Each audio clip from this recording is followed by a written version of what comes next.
Bienvenue dans cette vidéo où je vais vous parler de pratiques yang avec l'œuf et le lien avec les traumas. Alors les pratiques yang, les pratiques actives, c'est comment utiliser l'œuf de yoni pour renforcer les muscles internes du vagin. Donc pour ça, on utilise des œufs percés et certaines personnes utilisent du fil, souvent du fil dentaire. Moi, j'utilise une chaîne en argent. On peut insérer dans l'œuf. Donc ces œufs-là, je le dirai dans la vidéo où j'explique comment choisir son œuf. Ils sont sur le site Yoni Toy et j'adore. Voilà. Et donc c'est aussi elle, Mira, qui fait ces chaînes en argent. Donc à quoi sert la chaîne?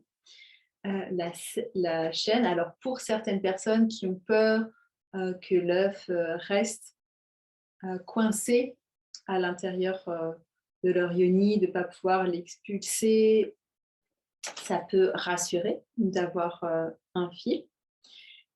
Et on s'en sert aussi pour les pratiques yang. Donc, les pratiques yang, c'est des pratiques où on va contracter les muscles du périnée tout en tirant sur la chaîne, en mettant une pression. Donc, on peut faire d'abord en tirant et ensuite, on peut rajouter du poids. Donc, on peut rajouter du poids.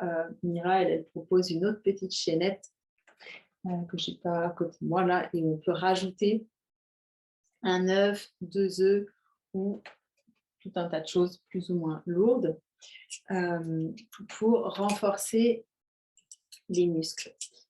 Moi, j'ai vraiment envie d'insister dans cette vidéo sur le fait de prendre le temps et être bien sûr d'être prête avant les pratiques yang. Personnellement, j'ai mis des années avant de pouvoir être dans des pratiques yang sans que, d'une façon plus ou moins indirecte, ça me réveille des angoisses. Je crois que c'est vraiment hyper important pour moi de travailler les pratiques avec l'œuf de yoni, les pratiques du yoni massage, toute pratique avec l'énergie sexuelle, avec beaucoup de conscience et notamment beaucoup de conscience autour de notre état nerveux. Est-ce qu'on est vraiment bien présente? Est-ce qu'on n'est pas un peu en train de se couper, de se tendre pour ne pas sentir, de se ramollir pour ne pas sentir? Est-ce qu'on n'est pas en train de se réactiver? Et je trouve ça vraiment, vraiment précieux de pouvoir aborder tout ce travail corporel, énergétique et les travails autour de l'énergie sexuelle avec une conscience fine de où est-ce que j'en suis, où est-ce que j'en suis dans ma conscience du corps, où est-ce que j'en suis dans ma régulation émotionnelle, dans la régulation de mon système nerveux. C'est d'ailleurs pourquoi dans la marche des 12 lunes, le premier module est vraiment focalisé sur la régulation émotionnelle et basé sur le système nerveux. Donc, ce qu'il faut comprendre, comme j'expliquais dans la vidéo sur les pratiques yin, c'est que le travail avec l'œuf peut potentiellement réactiver des mémoires, notamment au niveau du tissu du périnée. Et parfois, ça ne va pas forcément du tout passer par la conscience, il ne va pas forcément y avoir des images, il ne va pas forcément y avoir... on ne va pas forcément se rendre compte. Ça demande vraiment d'être très attentive sur notre niveau de conscience, de présence. Est-ce que d'un coup, je me mets à penser à autre chose? Est-ce que je sens des petites tensions? Il faut vraiment repérer quand est-ce que le corps donne un signal que là, il y a une réactivation et qu'on ne va pas profiter en fait vraiment de ce travail magnifique que peut être les pratiques avec l'œuf de yoni, notamment les pratiques yang. Si les tissus du vagin sont très hypotendus, il y a de fortes chances qu'il y ait pas mal de dissociation traumatique à ces endroits-là, liées à des agressions sexuelles ou pas, hein, comme j'explique notamment dans la vidéo sur l'approche holistique de la marche des 12 lunes, mais dans d'autres vidéos comment vraiment le périnée, comme les os, diaphragme thoracique, au niveau de la gorge, au niveau du crâne, engramme les mémoires du trauma, parce que c'est principalement ces muscles-là qui se figent lors du trauma pour ne pas sentir, entre autres. Donc, soit ils se tendent, ou alors vraiment dans des grosses décharges anesthésiantes, ils vont vraiment se ramollir et être hypotendus. Et quand on est face à des muscles hypotendus, c'est vraiment une mémoire de dissociation. Dans le travail d'exploration que j'ai pu faire, que ce soit avec le yoni massage, avec l'œuf, avec les respirations, avec vraiment de la conscience, j'avais vraiment eu plusieurs zones, vraiment hypotendues, où je n'avais pas de ressenti. Il y avait vraiment beaucoup de temps et de pratique et de conscience et de présence, plus un travail en parallèle sur l'intégration de mon histoire traumatique.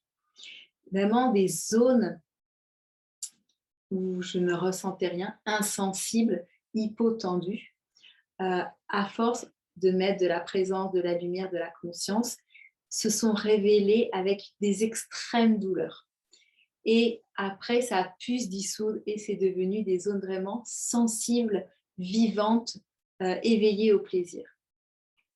Quand c'est vraiment hypotendu et que sur l'hypotendu, on veut muscler, en réalité, on va renforcer la dissociation traumatique, parce que c'est un endroit qui n'a pas voulu sentir pour se protéger. Donc, si on vient mettre de la tension, ça va à nouveau dissocier. Et c'est vraiment ce que j'explique dans le fonctionnement du système nerveux. Je vais aller vous chercher un petit schéma. Donc, ce petit schéma représente les 3 modes du système nerveux autonome face au danger. Donc, j'en parle beaucoup dans la vidéo sur le système nerveux, un peu dans celle de la pratique yin avec l'œuf. Donc, première réaction, demander de l'aide. Deuxième réaction, réagir face au danger. Troisième réaction, se dissocier. Ce qu'il faut comprendre, c'est que quand on a des muscles qui sont ici, ou quand l'ensemble du système nerveux est vraiment ici, la seule façon de retrouver la régulation, ça va être de repasser par là, puis par là. Et ce qui se passe, selon le niveau d'intégration du trauma, les zones du corps, et surtout si on fait des pratiques sans conscience, le fait de remonter là, d'être dans cette zone d'action sympathique, ça peut refaire dissocier, et on va créer et il y a des boucles comme ça. J'ai passé des années de ma vie à faire des boucles comme ça, c'est-à-dire à vouloir sortir, revenir dans la vie, revenir dans le corps, et quand j'y étais, wow, c'était beaucoup trop flippant, ça dissociait. Et c'était constamment là, et puis il y a toute une gamme d'états entre les deux, assez inconfortable. Et c'est ce qui peut se passer quand on fait des pratiques yang avec l'œuf, de vouloir dans des zones dissociées aller mettre du muscle, donc des pratiques qui vont activer le système nerveux sympathique, ça peut avoir des effets dissociants et recoupés. Donc, c'est vraiment important de mettre beaucoup de conscience, de douceur, d'y aller très progressivement et de pouvoir accueillir aussi les émotions qui peuvent y avoir tout un travail d'écoute, de présence, de régulation du système nerveux en parallèle, d'intégration de son histoire, etc. Pour moi, c'est des pratiques vraiment magnifiques et très puissantes qui nécessitent vraiment beaucoup de conscience et d'y aller très progressivement pour vraiment pouvoir pleinement en bénéficier. Parce que effectivement, soit ça va redissocier et finalement, certaines femmes ne comprennent pas pourquoi elles n'arrivent pas à gagner en tonicité, ou alors elles ne comprennent pas pourquoi elles n'arrivent pas à mettre cette pratique en place dans leur vie, mais simplement parce que ça coupe trop. ou alors elles vont avoir beaucoup d'angoisse. Il peut y avoir toutes ces choses-là. Et puis, il peut y avoir aussi les périnées qui sont vraiment hyper tendus et qui ont vraiment besoin d'une régulation. Des périnées qui n'ont pas besoin d'abord de muscler, mais d'abord de se détendre. Ça va vraiment être par la détente et par un système dorsal mais régulé, ici, que vraiment le périnée va retrouver de la souplesse, de la vie, de la détente et ensuite pourra se remuscler, mais sur une bonne base. Sinon, on va consolider les tensions et pas consolider, j'ai envie de dire, la vie, la souplesse, la mobilité. Donc, c'est vraiment important pour moi d'amener beaucoup de conscience dans ces pratiques. Et quand je parle de conscience, c'est déjà d'être en présence quand on fait les pratiques, mais vraiment de savoir où on en est, euh, d'observer comment réagit notre corps, comment réagit l'ensemble de notre système. Est-ce qu'on se met à partir dans les pensées? Est-ce qu'il y a des tensions? Est-ce qu'après on est fatigué? Est-ce qu'il y a de l'ennui? Tout un tas d'indices qui peuvent vous dire si vous êtes plutôt en sympathique, en dorsale. Est-ce qu'il y a de la joie? La joie, c'est vraiment l'indice qu'on est régulé. Et c'est vraiment là-dessus qu'il faut se baser et c'est vraiment super important de sentir que c'est joyeux avant, pendant, après. C'est l'indice vraiment que c'est nourrissant et que vous allez vraiment profiter pleinement de ces pratiques. Sinon, j'encourage plutôt à commencer par le yoni massage, par la présence à soi, par vraiment une approche plus progressive avant d'aller travailler avec l'œuf. Vous pouvez sinon travailler avec l'œuf en externe, utiliser l'intelligence de la pierre autrement, travailler avec des visualisations et encore toujours avec cette conscience de où j'en suis, qu'est-ce qui se passe dans mon corps. Voilà, je vous souhaite vraiment une belle écoute et d'avancer joyeusement sur ce chemin de réappropriation de votre corps, de votre énergie, de votre sexualité, de votre vitalité.